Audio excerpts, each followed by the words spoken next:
Assalamualaikum warahmatullahi wabarakatuh. Perkenalkan, nama saya Alifatus Saida, NIM 202101080026 dari Program Studi Tadris Biologi, Fakultas Tarbiyah dan Ilmu Keguruan, Universitas Kyai Haji Ahmad Siddiq Jember. Di sini saya akan menjelaskan materi mengenai tentang pembagian madhab-madhab fikih, ruang lingkup pembahasan fikih, dan karakteristik. Sebelum membahas materi tentang pembagian madhab-madhab fikih, saya akan menjelaskan terlebih dahulu apa yang dimaksud dengan madhab. Secara bahasa, madhab yaitu jalan yang ditempuh, sedangkan secara istilah, madhab adalah jalan atau cara yang telah digariskan oleh seseorang atau sekelompok orang, baik dalam masalah keyakinan, perilaku, hukum, dan lainnya. Adapun menurut Muhammad Husain Abdullah, istilah madhab mencakup dua hal, yaitu yang pertama, sekumpulan hukum-hukum Islam yang digali seorang mujtahid. Dan yang kedua, usul fikih yang menjadi jalan yang ditempuh seorang mujtahid untuk menggali hukum-hukum Islam dari dalil-dalilnya yang rinci. Dengan demikian, bukti nyata madhab itu sendiri berupa hukum-hukum syariat yang harus dipahami bahwa sesungguhnya madhab itu mencangkup usul fikih yang menjadi metode penggalian atau thariqah al-istinbat untuk melahirkan hukum-hukum tersebut. Jadi jika kita mengatakan bermadhab Syafi'i, itu artinya adalah fikih dan usul fikih menurut Imam Syafi'i. Selanjutnya, pembagian madhab-madhab fikih. Dalam perkembangan madhab-madhab fikih telah muncul banyak madhab fikih. Namun dari begitu banyaknya madhab fikih yang pernah ada, hanya beberapa madhab saja yang bisa bertahan sampai sekarang. Di antaranya yaitu madhab Hanafi, madhab Maliki, madhab Syafi'i, dan madhab Hambali. Madhab Hanafi didirikan oleh Al-Nu'man ibnu Sabit ibnu Zu'i atau yang dikenal dengan Imam Abu Hanifah. Imam Abu Hanifah berusia 70 tahun. Beliau dilahirkan di Kufah pada zaman dinasti Umayyah, tepatnya pada zaman kekuasaan Abdul Malik ibnu Marwan. Pada awalnya Abu Hanifah adalah seorang pedagang. Atas anjuran Asy-Syafi'i, ia kemudian menjadi pengembang ilmu. Abu Hanifah belajar fikih kepada ulama aliran Irak. Imam Abu Hanifah mengajak kepada kebebasan berpikir dalam memecahkan masalah-masalah baru yang belum terdapat dalam Al-Quran dan As-Sunnah. Karya besar yang ditinggalkan oleh Imam Abu Hanifah yaitu diantaranya Fiqih Akbar, Al-Alim, Wal-Mutam, dan Musnad Fiqih Akbar. Adapun yang dijadikan pokok pegangan dalil madhab Hanafi adalah Al-Quran, As-Sunnah, Aqwalus Sahabat, Ijma, Qiyas, Istihsan, dan Urf. Madhab Hanafi ini mulai tumbuh di Irak dan kemudian tersebar di negara-negara Islam bagian timur. Yang kedua yaitu madhab Maliki. Madhab ini didirikan oleh Maliki bin Anas bin Malik bin Abu Amr al-Ashbahi atau yang dikenal dengan Imam Maliki. Imam Maliki berusia 86 tahun. Beliau dilahirkan di Madinah pada tahun 93 Hijriah. Beliau adalah seorang imam ilmu hadis dan fikih. Karyanya yang terkenal adalah Kitab Al-Muwatta. Adapun yang dijadikan pokok pegangan madhab Maliki adalah Al-Quran, As-Sunnah, Ijma imam ulama, Ijma ulama hadis, Qiyas, Fatwa sahabat, Maslahah mursalah, Urf, Istihab, dan Istihsan.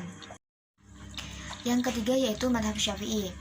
Madhab ini didirikan oleh Imam Muhammad bin Idris al-Abbas atau yang dikenal dengan Imam Syafi'i. Beliau berusia 54 tahun.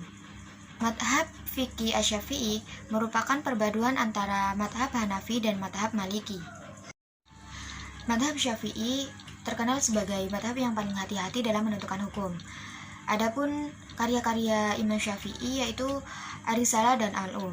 Ar-Risalah merupakan kitab usul fikih yang pertama kali disusun. Dan Al-Um berisikan tentang berbagai macam masalah fikih berdasarkan pokok-pokok pikiran yang terdapat dalam kitab usul fikih. Yang terakhir yaitu madhab Hambali. Madhab ini didirikan oleh Ahmad bin Hanbal bin Hilal Asy-Syaibani atau yang dikenal dengan Imam Hambali.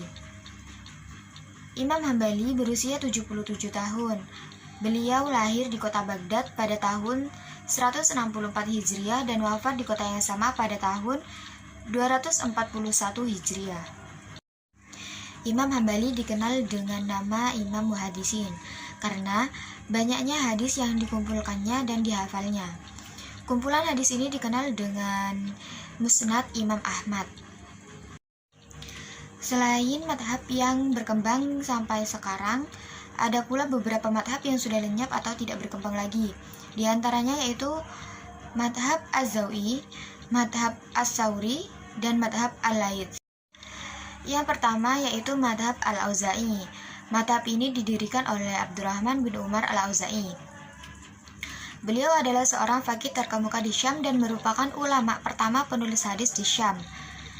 Pada usia 10 tahun, beliau sudah menghafal Al-Quran dan menguasai beberapa ilmu keagamaan. Beliau hidup sezaman dengan Imam Abu Hanifah. Pemikiran Al-Auza'i dan madhabnya dapat dilihat dalam kitab fikih yang disusun oleh Ibnu Jarir At-Tabari yang berjudul Ikhtilaf Al-Fuqaha dan kitab Al-Um karya Imam Syafi'i. Selanjutnya madhab Al-Laits. Pendiri madhab ini adalah Abdul Haris Al-Laits Ibnu Sa'ad Al-Fahmi. Beliau sebagai seorang intelektual dan sangat terkenal pada masanya, terutama di daerah Mesir. Kapasitasnya dan keunggulan pengetahuan Al-Laits diakui oleh Imam Syafi'i. Al-Laits menguasai lebih mendalam di bidang fikih daripada Imam Malik. Namun, muridnya dan pengikut Imam Malik ini tidak memiliki dedikasi dan visi dalam mengembangkan madhabnya. Maka dari itu, madhab Al-Laits tidak dapat berkembang sampai sekarang. Materi selanjutnya yaitu ruang lingkup pembahasan fikih.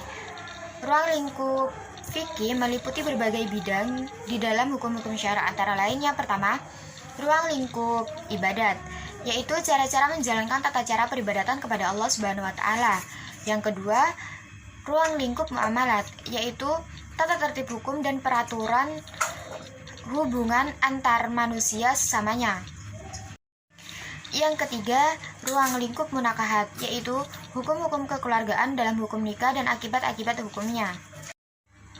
Yang terakhir, ruang lingkup jinayat, yaitu suatu tindakan pelanggaran atau penyimpangan dari aturan hukum Islam sebagai tindak pidana kejahatan yang dapat menimbulkan bahaya bagi pribadi, keluarga, masyarakat, dan negara. Materi yang ketiga yaitu karakteristik.